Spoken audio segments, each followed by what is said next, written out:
Hi all, എല്ലാവർക്കും നമസ്കാരം. ഞാൻ നിങ്ങളുടെ സ്വന്തം അജൽ മാഷാണ്. നമുക്കറിയാം, നമ്മുടെ പ്ലസ് ടുവിൻ്റെ റിസൾട്ട് വന്നു അല്ലേ? പ്ലസ് ടുവിൻ്റെ റിസൾട്ടിനെ കുറിച്ചിട്ടുള്ള ഒരു അവലോകനം നമുക്ക് ഇന്ന് ഡിസ്കസ് ചെയ്യാൻ പോകുന്നത്. പ്ലസ് ടു റിസൾട്ട് എന്തൊക്കെ കാര്യങ്ങളാണ് നമുക്ക് മനസ്സിലാക്കി തരുന്നത്. നമ്മൾ പ്ലസ് ടുവിൻ്റെ വിഷയാധിഷ്ഠിതമായിട്ടുള്ള ഒരു അവലോകനം ചെയ്യുകയാണെങ്കിൽ സയൻസ് ഗ്രൂപ്പ് ഉണ്ട്, അതുപോലെ കൊമേഴ്സ് ഗ്രൂപ്പ് ഉണ്ട്, ഹ്യൂമാനിറ്റീസ് ഗ്രൂപ്പ് ഉണ്ട് അല്ലേ? ഇതില് സയൻസ് ഗ്രൂപ്പിലാണ് നമുക്ക് ഏറ്റവും കൂടുതലായിട്ടുള്ള വിജയ ശതമാനം വന്നിട്ടുള്ളത്. ഏറ്റവും കൂടുതൽ കുട്ടികൾ സയൻസ് ഗ്രൂപ്പ് എടുത്ത് പഠിക്കുകയാണ്. അപ്പൊ നിങ്ങൾ ആലോചിക്കേണ്ട ഒരു കാര്യമാണ്, ഏറ്റവും കൂടുതൽ കുട്ടികൾ കേരളത്തിൽ എടുക്കുന്ന ഗ്രൂപ്പ് ഏതാണ് എന്ന് ചോദിച്ചു കഴിഞ്ഞാൽ അതിന് ഒരൊറ്റ ഉത്തരവേ ഉള്ളൂ, അത് സയൻസ് ഗ്രൂപ്പാണ്. ടോട്ടലായിട്ട് 1,89,263 കുട്ടികളാണ് സയൻസ് ഗ്രൂപ്പില് അഡ്മിഷൻ ഈ പ്ലസ് ടു കുട്ടികൾ എടുത്തിരുന്നത്. അതിൽ നമ്മൾ നോക്കുകയാണെങ്കിൽ ഈ 1,57,561 മക്കള് പാസ്സായി. അങ്ങനെ നമ്മുടെ വിജയ ശതമാനം എന്ന് പറയുന്നത് 83.25% ആണ് സയൻസ് ഗ്രൂപ്പിലത്തെ വിജയ ശതമാനം. ഇനി നമ്മള് ഹ്യൂമാനിറ്റീസ് ഗ്രൂപ്പ് എടുക്കുകയാണെന്ന് വെച്ച് കഴിഞ്ഞാൽ, അതായത് സയൻസിലെ 1,89,000 അല്ലെ പേര് എഴുതിയ സ്ഥലത്ത് ഇവിടെ ഹ്യൂമാനിറ്റീസ് എടുത്തിട്ടുള്ളത് ആകെ കൂടി 74,583 മക്കളാണ് ഹ്യൂമാനിറ്റീസ് എന്ന് പറയുന്ന ഒരു ഗ്രൂപ്പ് എടുത്തിട്ടുള്ളത്.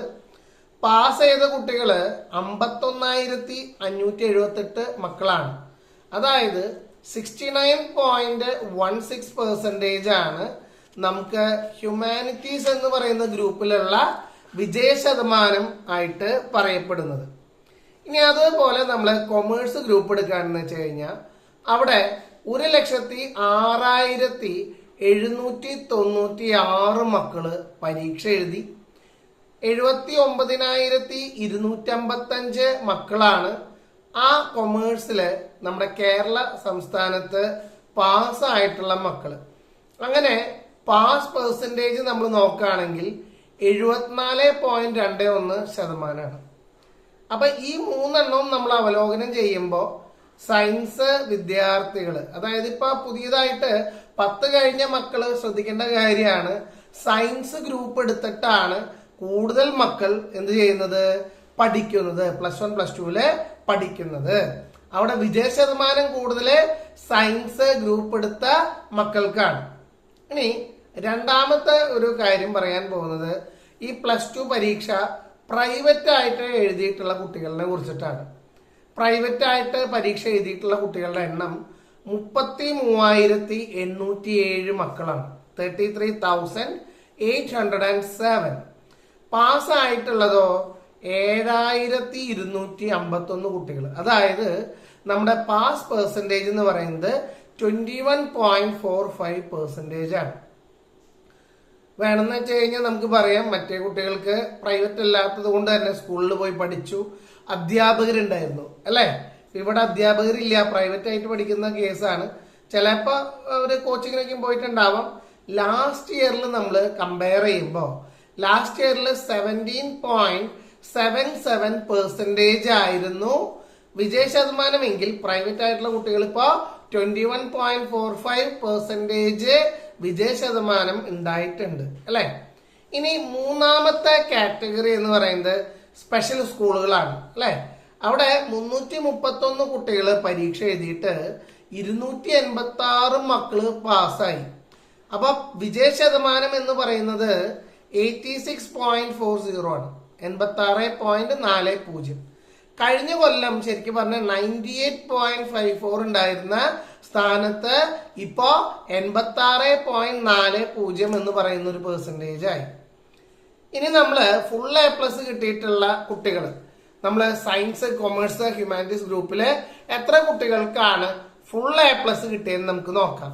സയൻസ് ഗ്രൂപ്പില് 22,772 സ്റ്റുഡൻസിനാണ് ഫുൾ A+ കിട്ടിയിട്ടുള്ളത്. ഹ്യൂമാനിറ്റീസില് 2863 കുട്ടികൾക്കും അതേപോലെ കൊമേഴ്സില് 4510. ഇവിടെ നമ്മൾ നോക്കുകയാണെങ്കിൽ എന്താണ്, നമുക്ക് ഹ്യൂമാനിറ്റീസില് 2000 സംതിങ്, കൊമേഴ്സിലെ 4000 സംതിങ്, സയൻസിൽ എത്രയാ 22,000 സംതിങ് ആണ് വരുന്നത്. അപ്പൊ ആ ഒരു വ്യത്യാസം നമുക്ക് നല്ല രീതിയിൽ മനസ്സിലാക്കാനായിട്ട് പറ്റും. ഇനി 100% വിജയം നേടിയിട്ടുള്ള സ്കൂളുകളെ കുറിച്ചിട്ടാണ്. കേരളത്തിലെ നമ്മൾ പൊതുവെ പറയുന്ന ഒരു കേസാണ് ഈ പ്രൈവറ്റ് ആയിട്ടുള്ള സ്കൂളുകൾ, അൺഎയ്ഡഡ് മേഖലയിലുള്ള സ്കൂളുകളിൽ ക്വാളിറ്റി കൂടുതലാണ് എന്ന് പറയാറുണ്ട്. അപ്പൊ അത് ഒരു തരത്തിൽ റിസൾട്ടിന്റെ കേസിൽ ശരിവെക്കുകയാണ്. കാരണം 100%, അതായത് 100% വിജയം നേടിയിട്ടുള്ള ഗവൺമെന്റ് സ്കൂൾ ആകൂടി 6 സ്കൂളേ ഉള്ളൂ. എയ്ഡഡ് സ്കൂള് 19 സ്കൂളാണെങ്കിൽ അൺഎയ്ഡഡ് സ്കൂള് 22 സ്കൂളാണുള്ളത്. Special school 10. അപ്പൊ അൺഎയ്ഡഡ് സ്കൂളുകളാണ് ഇന്ന് കേരളത്തിലെ കൂടുതൽ 100% വിജയം നേടിയിട്ടുള്ള സ്കൂള്. അൺഎയ്ഡഡും എയ്ഡഡും, കാരണം രണ്ടും, ഒരെണ്ണം അൺഎയ്ഡഡ് 22 സ്കൂളാണെങ്കിൽ എയ്ഡഡിൽ 19 സ്കൂളാണ്. നമുക്ക് ഗവൺമെന്റ് സ്കൂളിന്റെ സ്റ്റാറ്റിസ്റ്റിക്സിലേക്ക് കടക്കാൻ പോവാണ്. 1,63,904 കുട്ടികൾ, 1,63,904 മക്കളാണ് ഗവൺമെന്റ് സ്കൂളുകളിൽ പഠിച്ചത്, +2 പഠിച്ചത്.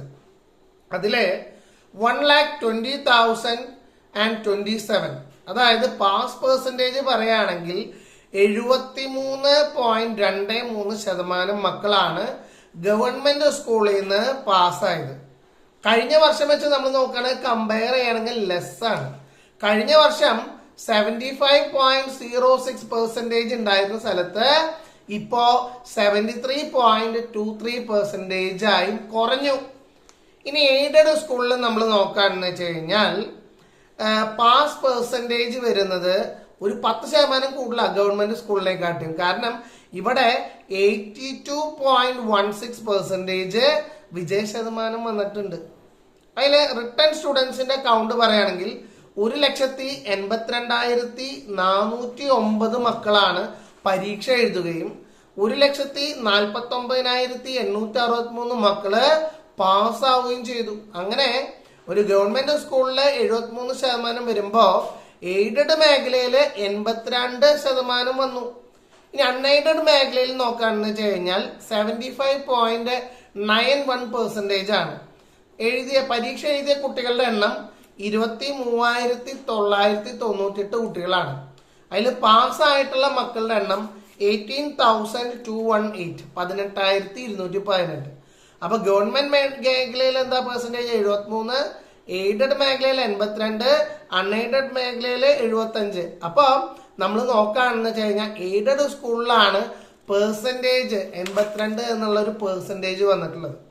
നമ്മള് പട്ടികജാതി വർഗം നമ്മൾ നോക്കുകയാണെന്ന് വെച്ച് കഴിഞ്ഞാൽ 34,051 മക്കള് പരീക്ഷ എഴുതുകയും 19,719 കുട്ടികളാണ് പരീക്ഷയില് പാസ്സായത്. അതായത് വിജയ ശതമാനം എന്ന് പറയുന്നത് 57.91. കഴിഞ്ഞ കൊല്ലം നമ്മൾ കമ്പയർ ചെയ്യാന്ന് വെച്ച് കഴിഞ്ഞാൽ കഴിഞ്ഞ കൊല്ലം 35,781 മക്കള്, അതായത് എണ്ണം കൂടുതൽ ഉണ്ടായിരുന്നു അല്ലെ, സ്റ്റുഡൻസിന്റെ കൗണ്ട് കൂടുതലായിരുന്നു. പാസ് ചെയ്തിട്ടുള്ള കുട്ടികൾ 20,343 ആണ്. അന്നത്തെ വിജയ ശതമാനം 56.85 ആണ്. പക്ഷെ ഈ കൊല്ലം കൂടി 57.91 എന്ന് പറയുമ്പോ പട്ടികജാതി വിഭാഗത്തില് എന്തുണ്ടായി, പെർസെന്റേജ് കൂടാണ് ചെയ്തത്. ഓക്കെ, അതേപോലെ ഇനി പട്ടികവർഗത്തിലേക്ക് നമ്മൾ നോക്കാണെന്ന് വിചാരിക്കാം. പട്ടികവർഗത്തിൽ നമ്മൾ നോക്കുകയാണെങ്കിൽ പരീക്ഷ എഴുതിയിട്ടുള്ള കുട്ടികളുടെ എണ്ണം 5,055 കുട്ടികളാണ്. 5,055 സ്റ്റുഡൻസ് ആണ് പട്ടികവർഗത്തില് പരീക്ഷ എഴുതിയിട്ടുള്ള മക്കള്. പാസ്സായിട്ടുള്ള കുട്ടികള് 3,047 കുട്ടികളാണ്. അപ്പൊ അതായത് വിജയ ശതമാനം എന്ന് പറയുന്നത് 60.28% ആണ്. കഴിഞ്ഞ കൊല്ലം നമ്മൾ നോക്കുകയാണെങ്കിൽ 53% ഉണ്ടായിരുന്നുള്ളൂ. ഇപ്രാവശ്യം പട്ടികവർഗത്തിന്റെയും എന്താണ് പെർസെന്റേജ് കൂടി, ഏകദേശം 7% കൂടി എന്ന് വേണമെങ്കിൽ പറയാം അല്ലെ. കഴിഞ്ഞ വർഷം 5,815 കുട്ടികൾ, അതായത് കൂടുതൽ പിള്ളേർ പരീക്ഷ എഴുതി. പാസ്സായിട്ടുള്ള പിള്ളേരുടെ എണ്ണം കൂടുതലാണ്. 3135 പിള്ളേര് പാസ്സായിരുന്നു. പക്ഷെ വിജയ ശതമാനം 53.91 91 ഉണ്ടായിരുന്നുള്ളൂ. ഇപ്പൊ എന്തായി 60.28 എന്ന് പറയുന്ന മികച്ച വിജയ ശതമാനമാണ് പട്ടികജാതിയിലും പട്ടികവർഗത്തിലും കാണാനായിട്ട് സാധ്യമായിട്ടുള്ളത്. നമ്മള് വിജയ ശതമാനം കൂടിയ ജില്ല നമ്മൾ നോക്കുകയാണെന്ന് വെച്ച് കഴിഞ്ഞാൽ അത് എറണാകുളം ജില്ലയ്ക്ക് 83.09%. എന്നാൽ കാസർഗോഡ് ജില്ലയിലാണ് ഏറ്റവും കുറവ് വന്നിട്ടുള്ളത് 71.09% എന്ന് പറയുന്ന ഒരു വിജയ ശതമാനമാണ് കാസർഗോഡ് ജില്ലയിൽ കാണാനായിട്ട് പറ്റിയിട്ടുള്ളത്. ഏറ്റവും കൂടുതൽ കുട്ടികള് പരീക്ഷ എഴുതിയിട്ടുള്ള ജില്ല എന്ന് പറയുന്നത് മലപ്പുറം ജില്ലയാണ്. മലപ്പുറം ജില്ലയില് 64,426 മക്കളാണ് പരീക്ഷ എഴുതിയത്. അത് ഏറ്റവും കുറവ് കുട്ടികൾ പരീക്ഷ എഴുതിയ ജില്ല എന്ന് പറയുന്നത് വയനാട് ജില്ലയാണ്. വയനാട് ജില്ലയില് 9,440 സ്റ്റുഡൻസ്, അതായത് 9,440 മക്കളാണ് പരീക്ഷ എഴുതിയത് എന്ന് പറയുന്നത്. ഇനി ഏറ്റവും കൂടുതൽ A+ ഉള്ള ജില്ല ഒബ്വിയസ്ലി മലപ്പുറം ജില്ലയാണ്. മലപ്പുറം ജില്ലയില് 4,735 മക്കൾക്കാണ് ഫുൾ A+ കിട്ടിയിട്ടുള്ളത്. അതേപോലെ മലപ്പുറം ജില്ലയിലാണ് ഏറ്റവും കൂടുതൽ കുട്ടികള് എക്സാം എഴുതിയിട്ടുള്ള സ്കൂളുള്ളത്. അതായത് പാലമേടുള്ള SVHSS എന്നുള്ള സ്കൂളില് 785 കുട്ടികൾ പരീക്ഷ എഴുതുകയും അവിടെ 72.48% എന്നുള്ള ഒരു പെർസെന്റേജ് കൊണ്ടുവരാനായിട്ട് പറ്റി. ഇനി ഇതേപോലെ സർക്കാർ സ്കൂളിലെ ഏറ്റവും കൂടുതൽ കുട്ടികൾ എഴുതിയതെന്ന് ചോദിച്ചു കഴിഞ്ഞാൽ ഒബ്വിയസ്ലി മലപ്പുറം കോട്ടക്കലിലുള്ള രാജാസ് സ്കൂളാണ്. അവിടെ 712 സ്റ്റുഡൻസ് പരീക്ഷ എഴുതി. അവിടുത്തെ പെർസെന്റേജ് എന്ന് പറയുന്നത് 86.10% ആണ്. ഇനി നമ്മള് നാലാമത്തെ കാറ്റഗറിയിലുള്ള സ്കൂളാണ് നമ്മള് ടെക്നിക്കൽ ഹയർ സെക്കൻഡറി സ്കൂൾ.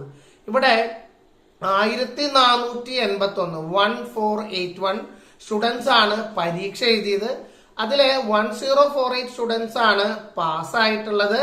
നമ്മള് വിജയ ശതമാനം നമ്മൾ നോക്കുകയാണെങ്കിൽ 70.76 ആണ്. ലാസ്റ്റ് ഇയറിൽ 70.01 ആയിരുന്നു. അപ്പൊ ടെക്നിക്കൽ ഹയർ സെക്കൻഡറി സ്കൂളിൽ എന്തുണ്ട്, വിജയ ശതമാനം എന്ന് പറയുന്നത് കൂടിയിട്ടുണ്ട്. അവിടെ ഫുൾ A+ കിട്ടിയിട്ടുള്ള കുട്ടികള് 72 കുട്ടികള് ഫുൾ A+ കിട്ടിയിട്ടുണ്ട്.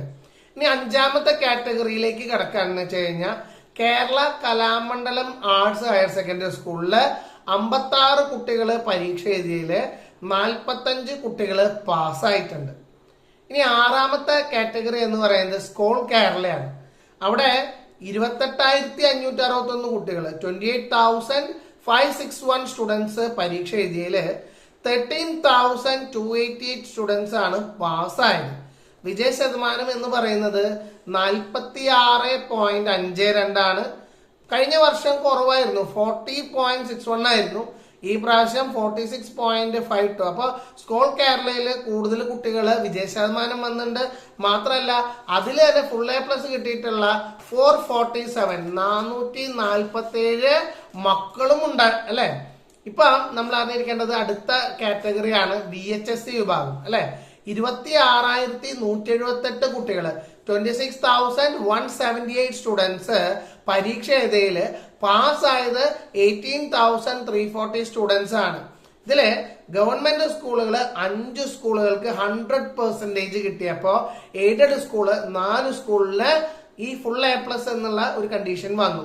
193 സ്റ്റുഡൻസിനാണ് ടോട്ടലായിട്ട് ഫുൾ A+ കിട്ടിയിട്ടുള്ളത്. ഇതേപോലെ പ്രൈവറ്റ് VHSCയില് 2025 സ്റ്റുഡൻസ് പരീക്ഷ എഴുതിയതില് 287 സ്റ്റുഡൻസിന് മാത്രമേ പാസ് ആവാനായിട്ട് സാധിച്ചുള്ളൂ. അവിടുത്തെ വിജയ ശതമാനം എന്ന് പറയുന്നത് വളരെ കുറവാണ്, 14.17%. അവിടെ ബിലോ 50% കിട്ടിയിട്ടുള്ള സ്കൂള് എന്ന് പറയുമ്പോൾ ഏകദേശം ഒരു 67ഓളം സ്കൂളുകൾക്ക് ഈ പറയുന്ന പോലെ ബിലോ പെർസെന്റേജ് ആണ് വന്നിട്ടുള്ളത്. ഇനി നമ്മൾ നോക്കുകയാണെന്ന് വെച്ച് കഴിഞ്ഞാൽ VHSCയിൽ തന്നെ ഉന്നത വിജയം നേടിയിട്ടുള്ളത് വയനാട് ജില്ലയാണ്. അവിടെ 84.46% കുട്ടികൾക്ക് വിജയം വന്നെങ്കിൽ ഏറ്റവും കുറഞ്ഞു പോയത് കാസർഗോഡാണ്. 61.70% മാത്രമേ ഉണ്ടായിരുന്നുള്ളൂ. VHSCയിൽ തന്നെ SC വിഭാഗത്തില് 2,411 കുട്ടികൾ പരീക്ഷ എഴുതിയപ്പോ പാസ്സായത് 1,402 കുട്ടികൾ. അതായത് SC വിഭാഗത്തിലുള്ള വിജയ ശതമാനം 58.15 അതേപോലെ ST വിഭാഗത്തില് 208 മക്കള് പരീക്ഷ എഴുതിയതില് 123 കുട്ടികൾ പാസ്സായി. അങ്ങനെ ഏകദേശം ഒരു 60%, അതായത് 59.13% കുട്ടികൾക്കാണ് വിജയ ശതമാനം ഉറപ്പിക്കാനായിട്ട് പറ്റിയിട്ടുള്ളത് അല്ലെ. നമ്മൾ ശ്രദ്ധിക്കേണ്ടത് ഇങ്ങനെ പരീക്ഷയിൽ തോറ്റിട്ടുള്ള ആൾക്കാരാണെന്ന് വെച്ച് കഴിഞ്ഞാൽ ഒരു കൊല്ലം സേവ് ചെയ്യാനായിട്ട് എക്സാം ഉണ്ട് അല്ലെ. സേവ് ഇയർ പരീക്ഷ എന്ന് പറയുന്നത് ജൂൺ 23 തൊട്ട് ജൂൺ 27 വരെയാണ്. ഇവിടെ നമ്മള് എക്സാം ഫീസ് മെയ് 27 ഉള്ളിൽ അടയ്ക്കണം.